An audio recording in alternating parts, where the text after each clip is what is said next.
की बात है। खुशी नाम की लड़की अपने माता पिता और अपने 2 बहन और एक भाई के साथ एक छोटे से गांव में रहती थी। उसके माता पिता मजदूरी का काम करते थे। उसके परिवार को 2 वक्त की रोटी भी मुश्किल से ही नसीब हो पाती थी। खुशी बहुत ही होशियार लड़की थी। खुशी और उसके भाई बहन पढ़ाई के लिए सरकारी स्कूल जाया करते थे। दिन ऐसे ही गुजर रहे थे। जैसे ही खुशी के भाई की 5वीं की पढ़ाई पूरी हुई तो वो भी अपने माँ और पिता की तरह मजदूरी के काम में जुट गया। खुशी की बहनें भी अपनी 5वीं की पढ़ाई पूरी करके घर के चूल्हे चौके संभालने लगी। खुशी घर में सबसे छोटी और जिद्दी थी। जैसे ही खुशी के 5वीं कक्षा की पढ़ाई पूरी हुई, खुशी के पिताजी खुशी से, खुशी, अब तुम्हारी 5वीं की पढ़ाई पूरी हुई। अब तुम घर में ही रहकर अपनी दोनों बहनों से चूल्हे चौके सीखोगी। उस गांव में कोई भी 5वीं से ज्यादा पढ़ाई नहीं की थी, लेकिन खुशी आगे पढ़ना चाहती थी। वह अपने टीचर की सिखाई हुई सारी बातों को ध्यान में रखकर अपने पिता से कहती है, पिताजी, टीचर ने कहा है जब तक पढ़ाई पूरी नहीं हो तो कोई भी ज्ञान अधूरा होता है।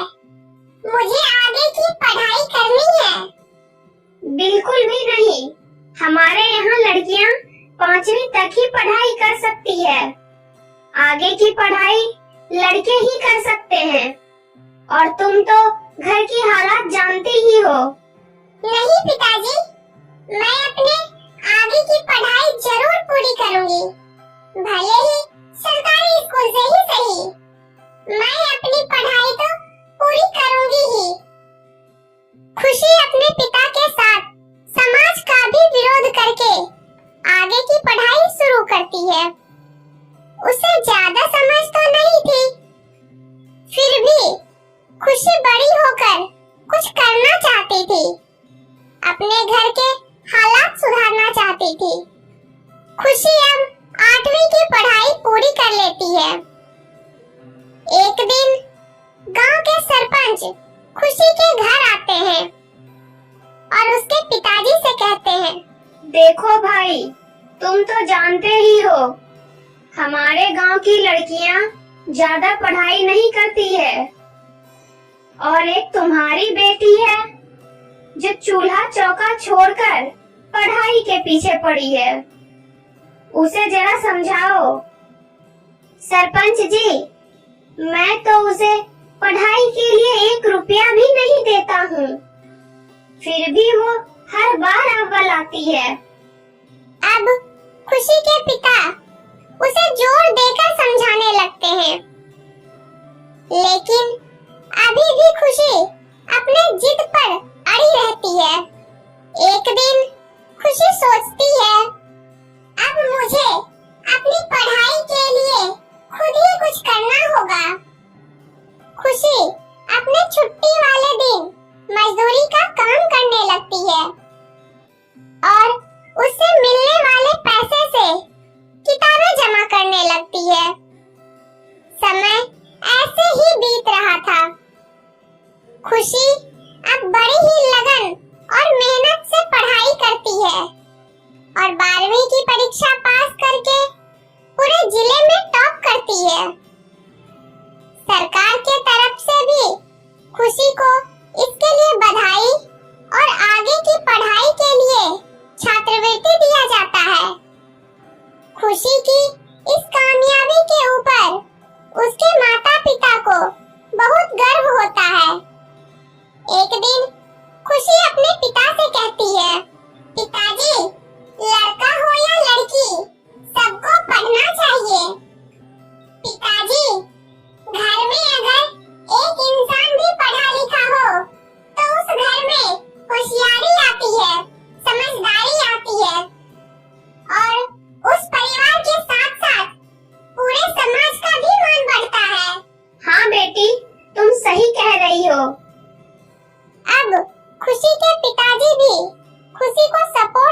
लगे और साथ ही खुशी की कामयाबी से प्रेरित होकर गांव वाले भी अपने बच्चों को पूरी श्यामनगर गांव में एक गरीब महिला उषा अपने 2 बच्चे रमन और रानी के साथ रहती थी।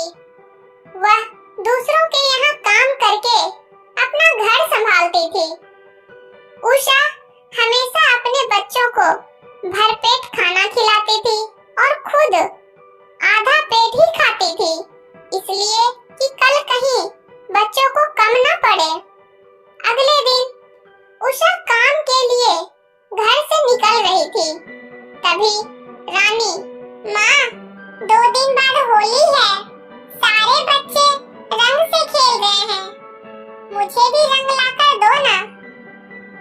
रानी की बात सुनकर उषा सोचने लगती है, हाय रे गरीबी, कब मेरा और मेरे बच्चों का पीछा छोड़ेगी। उषा ऐसा सोच ही रही थी कि रानी फिर बोलती है, माँ शाम को लौटते वक्त जरूर लेकर आओगी ना। बोलो ना माँ। हाँ मेरी बच्ची, पैसे मिलते ही जरूर ला कर दूंगी। उषा काम पर चली जाती है। दिन भर काम करके शाम को उसे पैसे मिलते हैं। पैसे लेकर उषा मालिक से, मालिक होली आ रही है, थोड़े ज्यादा पैसे मिल जाते तो। अरे भाई, होली सिर्फ तुम्हारे घर ही नहीं आ रही है, हमारे भी तो खर्चे हैं।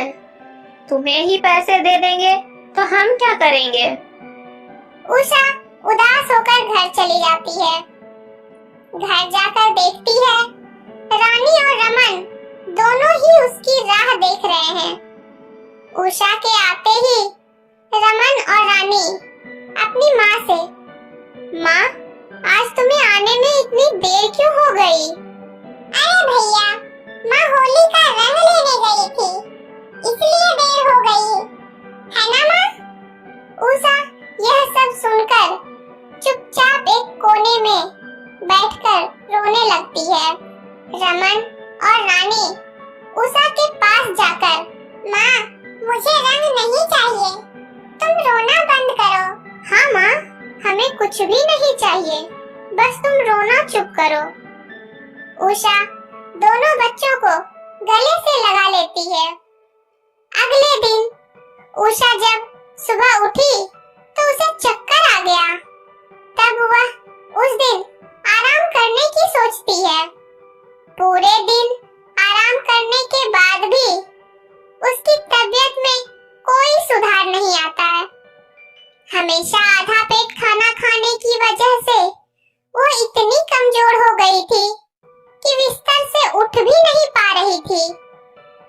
माँ को ऐसे देख रमन माँ से कहता है, माँ तुम घर पर आराम करो, मैं बाहर जाकर देखता हूँ कुछ मिलता है क्या। अरे रमन, तुम क्या करोगे, मैं देखता हूँ क्या हो सकता है, अभी आता हूँ माँ। ऐसा कहकर वो घर से निकल जाता है। रमन वहाँ लोगों से मदद मांगने लगता है। सारे लोग रमन को उसके फटे हुए और गंदे कपड़े देख उससे दूर रहने को कहते थे और वहाँ से चले जाते। रमन एक जगह बैठकर बहुत रो रहा होता है। तभी वहाँ एक लड़का आता है और रमन से पूछता है, तुम्हें क्या हुआ है, तुम क्यों रो रहे हो। मेरी माँ बहुत बीमार है, मेरे घर में खाने के लिए भी कुछ नहीं है। मैं मदद के लिए देख रहा था, लेकिन यहाँ सभी मेरे फटे कपड़े देख दूर भाग रहे हैं। मुझे सच में मदद की जरूरत है। अरे दोस्त, रो मत, मैं तुम्हारी मदद करूँगा। मेरा नाम शिवम है, तुम्हारा नाम क्या है। मेरा नाम रमन है। रमन तुम यहीं रुको, यहाँ से कहीं मत जाना, मैं अभी आता हूँ। ऐसा कहकर शिवम घर चला जाता है। कुछ देर में खाने के कुछ सामान के साथ वापस आता है। ये लो तुम्हारी माँ और तुम लोगों के लिए खाने का सामान। धन्यवाद शिवम भैया, मैं अभी चलता हूँ, माँ राह देख रही होगी। ऐसा कहकर रमन अपने घर की ओर चल देता है। शिवम भी उसके पीछे पीछे जाता है और देखता है उसकी झोपड़ी में उसकी बीमार माँ और उसकी बहन उसका राह देख रही है। रमन को देख दोनों खुश हो जाते हैं। पता है माँ, आज मुझे शिवम नाम के एक भैया मिले थे। उन्होंने ही मुझे ये सब खाना दिया है। वो बहुत अच्छे हैं माँ। हाँ रे, तुम्हें इतना सारा खाना देने वाला बहुत बड़े दिल का होगा। फिर तीनों खाना खाने लगते हैं। शिवम यह सब बाहर से देख रहा था और फिर घर आकर अपने पिता रमेश से कहता है, पिताजी, आज मुझे एक गरीब लड़का रमन मिला था। मुझे लगा वह झूठ बोल रहा है, इसलिए मैं उसके पीछे गया। उसकी हालत बहुत खराब है पिताजी, हमें उसकी मदद करनी चाहिए। हाँ बेटा, पर हमें पहले उसके घर जाकर देखना पड़ेगा। मैं आपको रमन के घर लेकर चलता हूँ। मगर कल तो होली है, हमें उनके लिए कुछ सामान खरीदना होगा। नए कपड़े, मिठाइयाँ, खाने का कुछ सामान, फिर चलेंगे। रमेश सारा सामान खरीद लाता है। तभी शिवम वहाँ आता है और अपने पिता को पिचकारी देते हुए कहता है, ये लीजिए पिताजी, मेरी नई पिचकारी। मेरे पास पिछले साल की पिचकारी है, मैं उससे काम चला लूंगा। और फिर रमेश और शिवम सारा सामान लेकर चल देते हैं। शिवम रमेश को रमन का घर दिखाता है। रमेश घर पहुंचकर दरवाजा खटखटाता है। रमन दरवाजा खोलता है। अरे शिवम भैया, तुम यहाँ आओ ना, आओ भैया। अरे रमन, मेरे पिताजी भी तुमसे मिलने आए हैं। आइए ना चाचा। रमन दोनों को अपने घर के अंदर ले जाता है। तभी उषा रमेश से, मालिक, आप कौन हैं और हमारे घर पर कैसे आए? मैं शिवम का पिता हूँ। मुझे शिवम ने ही रमन के बारे में बताया था, तो हमने सोचा होली के अवसर पर अगर हम आपकी कुछ मदद कर पाए तो हमें अच्छा लगेगा। ये लीजिए खाने का सामान और होली के लिए कुछ रंग। अपना लाया हुआ सामान उषा को देते हुए रमेश कहता है, उषा बहन, आज से इन बच्चों की जिम्मेदारी आप मुझ पर छोड़ दीजिए। मैं इन बच्चों की पढ़ाई, लिखाई, उनकी सारी जिम्मेदारी उठाऊंगा और आपका इलाज भी अच्छे से अस्पताल में करवाऊंगा। भैया, आप तो हमारे लिए भगवान हैं। आपने हमारे बारे में इतना सोचा, यही बहुत है मेरे लिए। अब से तुम तीनों की देखभाल मैं करूंगा। कल होली है, अच्छे से मनाना होली। परसों हम तुम्हें यहाँ से ले जाएंगे। इतना कहकर रमेश और शिवम वहाँ से चले जाते हैं। उस दिन उषा, रमन और रानी तीनों ने भरपेट खाना खाया और अगले दिन अच्छे से होली मनाई। और वादे के मुताबिक रमेश ने उन तीनों को अपने साथ रहने घर ले आया। कृष्णा 12 साल का था। इस छोटी उम्र में ही कृष्णा को काम करना पड़ रहा था। कृष्णा 2 बहन मुन्नी और खुशी का एक अकेला भाई था। पिछले साल लॉकडाउन के दौरान कोरोना से उसके पिता की मौत हो जाती है। उसकी माँ घर घर काम करके किसी तरह खाने का इंतजाम कर लिया करती थी। एक दिन मुन्नी और खुशी अपनी माँ से, माँ, कल होली है। गांव के सारे बच्चे आज से ही रंग खेल रहे हैं और गोलू ने भी होली के बहुत सारे सामान लिए हैं। हाँ माँ, मुझे भी लाकर दो ना। एक पिचकारी और लाल हरे पीले रंग। हाँ माँ, दो ना। माँ मन ही मन सोचने लगती है, हाय रे मेरी गरीबी, अब मैं इन बच्चों से क्या बोलूं? ना जाने इस बार हमारी होली कैसी गुजरेगी।